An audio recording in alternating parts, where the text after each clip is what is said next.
Stay with us. But you can go and get a coffee. Yeah, all right, go on. We'll let you do that. We don't want to make you unhappy, after all. Now, let's get the weather from Lucy.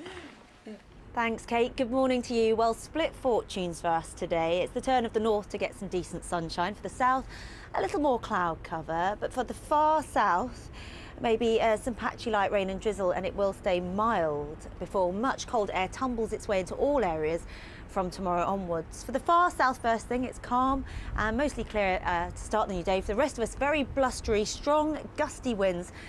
First thing, gusts already in excess of 45 miles an hour and could reach 70 miles an hour to the east of the Pennines over the next couple of hours. So very windy first thing. And there will be plenty of cloud for the Midlands northwards with some patchy rain and drizzle gradually sinking its way from the north into the Midlands and the south.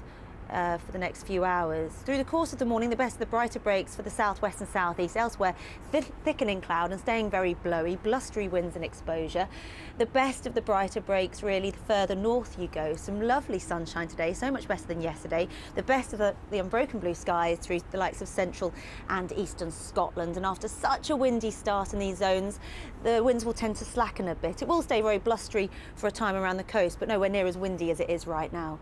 Through the afternoon, maybe some wintry sleet and snow showers for the Highlands and the islands of Scotland. The chance of occasional drizzle for the south, otherwise fine and bright with some decent sunshine. And really today, the last of the mild air sticks with us. We will see highs of 11 or 12 degrees. And then come this evening and overnight, as starry skies develop, temperatures taking a tumble. Frosty and foggy come dawn.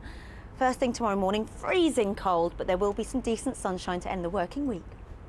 Find out what's in store for the next 5 days on our website, itv.com/daybreak.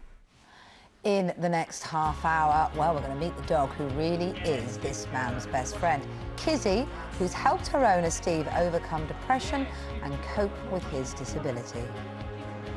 Plus, the spiralling cost of car insurance is fraud and fake claims for whiplash in particular to blame for high premiums that we're paying these days. And we're live to LA for the People's Choice Awards. Lots of Brits were nominated, so we're checking in to see how they did. And after 7 o'clock, hairdresser turned superstar. X Factor finalist Marcus Collins will be with us ahead of the nationwide tour. So here's Lucy with a summary of the news. Good morning. Some of the country's biggest companies have signed up to a government scheme to help young people onto the career ladder. They've pledged to advertise jobs and work experience more widely and recruit more fairly. But Labour says the government is holding back the life chances of a generation.